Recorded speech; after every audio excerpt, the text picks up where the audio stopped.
저는 처음에 유학으로 미시간으로 먼저 갔었고요. 그리고 미시간 대학교 다니다가 LA에 있는 학교로 트랜스퍼 해가지고 LA에서 졸업하고 있던 차에 이제 LA에서 일도 좀 하고 그러다가 우연히 이제 샌디에고하고 연결이 돼가지고요. 샌디에고 중앙일보에서 이제 저를 데리고 갔죠. 그래서 거기서 샌디에고 생활을 시작한 거죠. 정 대표님 정도면 또 영어로 뭐 생활하시는데 지장이 없으신가요? 이게 먹고 사는 데는 지장 없고요. 근데 아무래도 좀 제가 학교를 졸업하고 난 이후로는 한국 분들하고 많이 계속 또 상대하고 그러다 보니까 또 들어간 데도 중앙일보고 그래서 사실 제 생각에는 제 기준에는 학교 다닐 때보다는 영어가 줄었어요. 그래서 저도 영어로 뭐 컨트랙을 하거나 그러면 꼭 변호사나 다른 사람한테 한번 보여주고 제가 다 이해는 하지만 그래도 혹시 몰라서 그렇게 하지 않으면 제가 100% 미국 사람들처럼 그렇게 하지는 못하죠. 발음도 그렇고. 한국 분들이 미국 생활하시기는 좀 어떤가요? 그게 어떻게 오셨느냐 하는 그러니까 형태에 따라서 조금씩 차이들이 있으세요. 그러니까 교수님들, 그다음 아니면 연구원이나 그 샌디에고 지역적인 특색 때문에 연구원이나 그런 분들은 오시면 적응도 빠르시고 그리고 일단 생활이 안정적이니까 다른 것에 대해서 걱정 안 하시고 그리고 자녀들 교육 환경 좋고 그래서 굉장히들 좋아하세요. 근데 이제 한국에서 좀 힘들어서 작은 돈을 가지고 이민을 오시면 그분들은 고생을 많이 하시죠. 그래서 학생 때부터 와서 있는 사람들은 어쨌든 미국 문화에 익숙해지니까 사는데 그렇게 크게 어려움이 없고 그 평상시에 좀 나이 드셔서 오시더라도 평상시에 해외 활동을 좀 많이 하시던 분들은 빨리 적응하시는데 이제 그렇지 않고 어중간한 분들은 아무래도 힘들어요. 되게. 미국 생활을 하시면 뭐가 좀 제일 힘드신 것 같으세요? 제일 힘든 건 그래도 저 같은 경우도 한국에서 이제 군대까지 하고서 갔기 때문에 문화적인 차이가 확실히 있어요. 그래서 뭐 자녀하고 의사소통하는데도 거기서 특히 태어난 아이들하고 의사소통을 할 때도 문화적인 그런 차이들 그게 아무래도 좀 힘들죠. 지금 저는 한 30년 살고 있는데도 30년까지는 안 되는 거야. 25년 살고 있는데도 아직도 이해 안 되는 부분도 있고 그런 점들. 예. 반대로 좋은 점은 뭐가 있으세요? 좋은 점은 여유가 있어요. 그러니까 저는 이제 한국에 이렇게 출장 오면 한 일주일에서 열은 굉장히 즐거워요. 왜냐면 너무 널널하고 사람들 이렇게 여유 있는 상황에서 막 바쁘게 움직이고 이걸 보면 거기서 이제 좀 새로운 활력 같은 걸 얻거든요. 근데 이제 열흘이 지나면 지치기 시작해요. 아, 좀 쉬었으면 좋겠다. 매일 이렇게 움직이다가 내가 쓰러지겠다.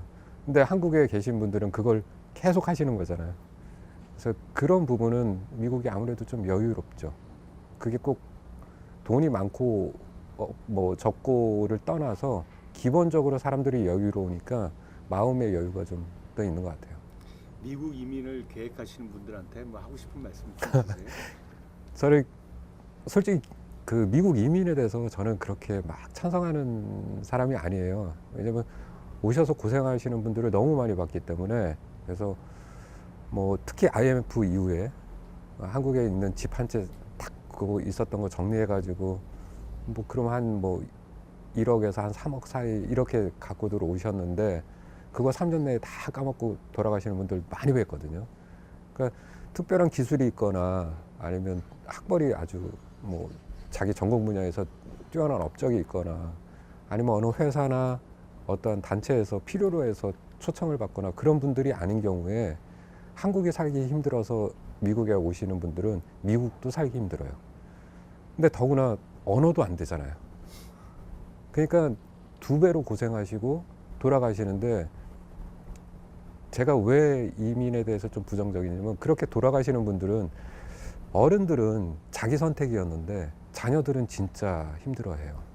그러니까 아버지 어머니가 가자고 하니까 한국에 친구들 다 놓고 공부하던 거 때려치고 이제 미국 왔는데 갔더니 백인 애들만 우글우글 한데 말도 안 통하고 그 사이에서 또 정체성 혼란을 겪다가 다시 엄마 아빠가 이제 한국 가자고 그러니까 그 애들이 한국 가서 또 고생하거든요. 한 3년 정도 미국 생활을 했기 때문에 그 한국에 있던 친구들, 원래 있었던 친구들하고 문화적인 갭, 그 사회 또래들의 문화적인 갭도 생기고, 그러니까 그 친구들을 보면 어디에도 적응하지 못하고 아직도 헤매는 친구들 많거든요. 그래서 확실하게 내가 미국에 가서 뭘 해야 되겠다. 정확한 그 마스터 플랜이 없으면 솔직히 저는 한국 힘드니까 미국 오겠다는 분들은 좀 말리는 편이에요. 현지의 한인 비즈니스는 좀 어떤 편이에요?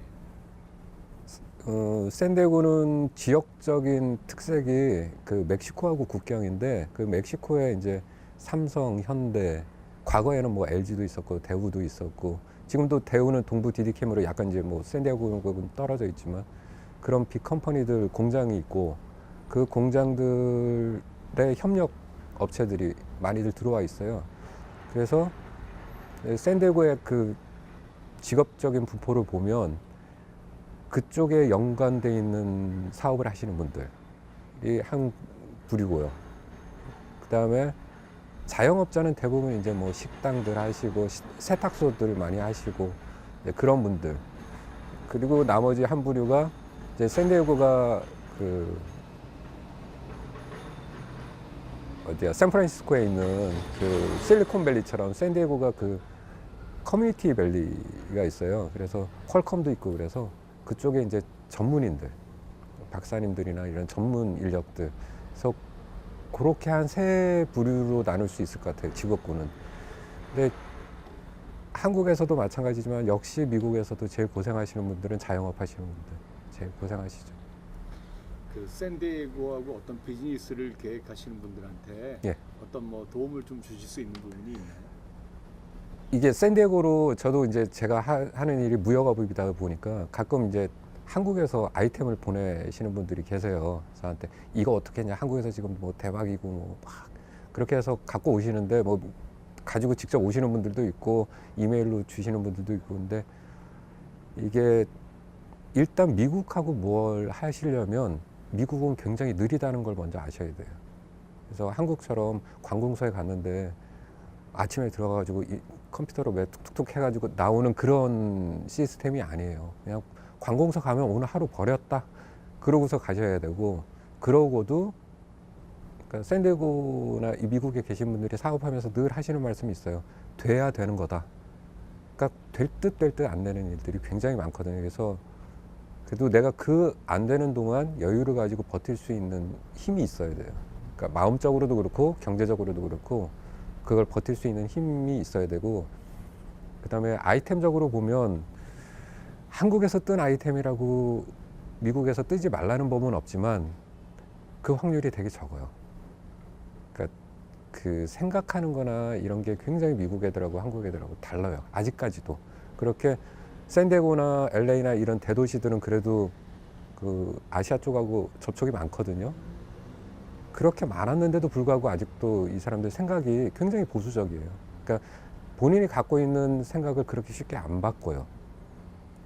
처음에 예를 들어서 핸드폰 같은 경우에 한국에서는 예전에 투지폰 시절에 작게 만드는 게 좋았잖아요. 그러니까 작을수록 뭐 이쁘다 그래가지고 많이 쓰고, 미국 애들은 야 이거 손가락도 안 눌리는데 이렇게 작은 거 어떻게 써? 그리고서 걔네들은 계속 그 소위 말하는 벽돌폰이라고 했었던 거 그냥 큰 거 갖고 다녔어요.